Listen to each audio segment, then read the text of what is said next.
Last year, the highest paid automotive CEO in the world was the CEO of Stellantis, Carlos Tavares. He made $30-something million, and that was based on performance, they say. However, Jeep, who is the biggest brand for Stellantis in America, their sales have continued to fall. In fact, they're down by 21% in the second quarter of this year, so the last 3 months, and their sales have fallen now for 6 straight years in a row. I mean, 1, 2, 3, 4, 5, 6. Sales have fallen down. 6 straight years. Great. Awesome. I mean, I want to get a job at Stellantis and I'll just do bad for 6 years and, I'll get a pay rise. Sounds awesome to me. Stellantis dealers, meaning dealers of Jeep, Chrysler, Dodge, Ram, all these vehicles, right?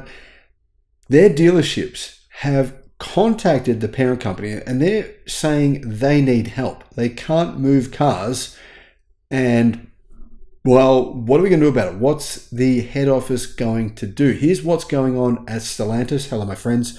Welcome to the channel. I'm Sam Evans. You're watching the Electric Viking. It's fantastic to see you now after a 21% drop in second quarter US sales, which, let's face it, 21%. That'd be okay, right? If it was a once off, but it's followed by more drops and more drops.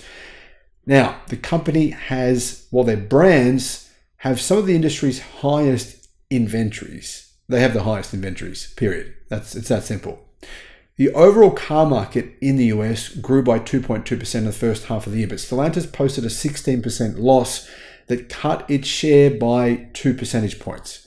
Retailers sent a letter to Stellantis CEO Carlos Tavares in late May, as in dealerships have been emailing head office saying they're being crystal clear about their needs and concerns.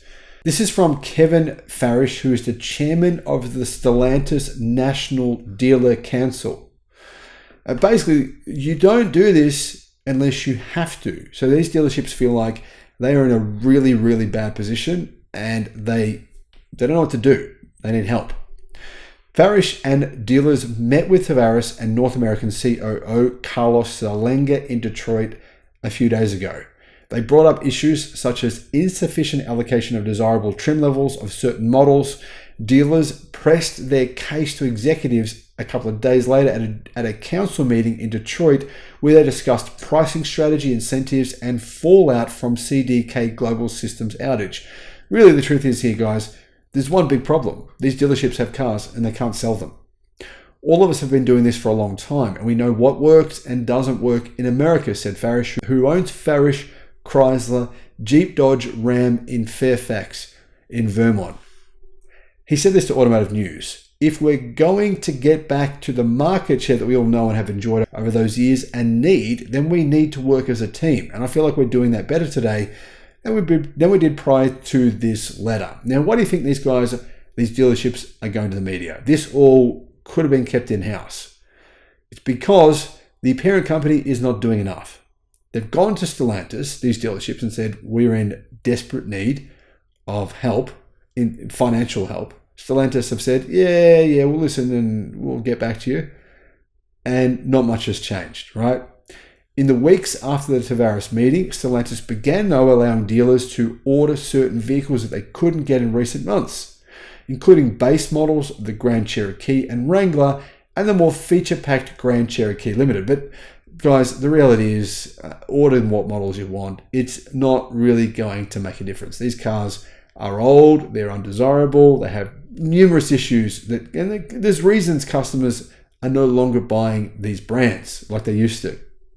The automaker has reduced prices on some vehicles to boost sales, including cuts of $2,000 to $4,000 on the Grand Cherokee. That's on top of existing discounts.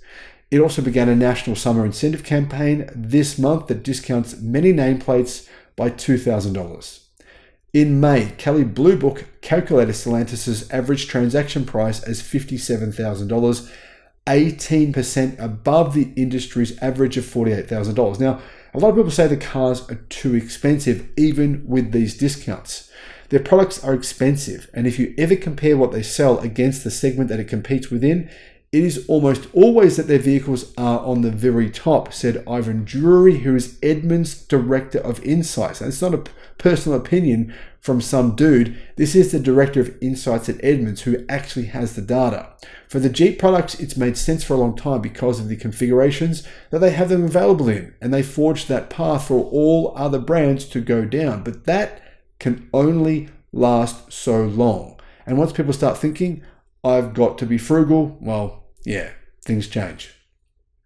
Jeep is the largest Stellantis brand in America, and it's on pace for its 6th consecutive year of lower volume, 6 years of sales reductions, after declines of 19% in the second quarter and 9.3% in the first.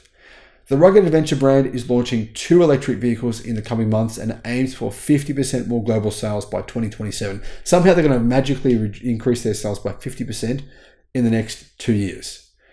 I've got no idea how. I mean, I honestly don't see this strategy, this plan from Stellantis. In the meantime, dealers have been missing the Cherokee, which Jeep discontinued last year, and the Renegade that went out of production in 2023. They served as brand entry points for buyers who would often move up the portfolio at the end of their lease, said a former Stellantis dealer who owns David Chrysler Dodge Jeep Ram in Glen Mills. They had a $350 payment on a Cherokee, Kelleher said. I can't move them to a $650 payment on a Grand Cherokee, so I don't have anything to offer them. We had to create a process for lease buyouts, blah, blah, blah, blah, blah, all this convoluted stuff, guys. The truth is, Inventories are incredibly high. They're record highs for these brands, for Jeep, for Ram, for Dodge, all of them. I mean, Chrysler, I don't know what to say about Chrysler. Where do you start? All of them are in trouble.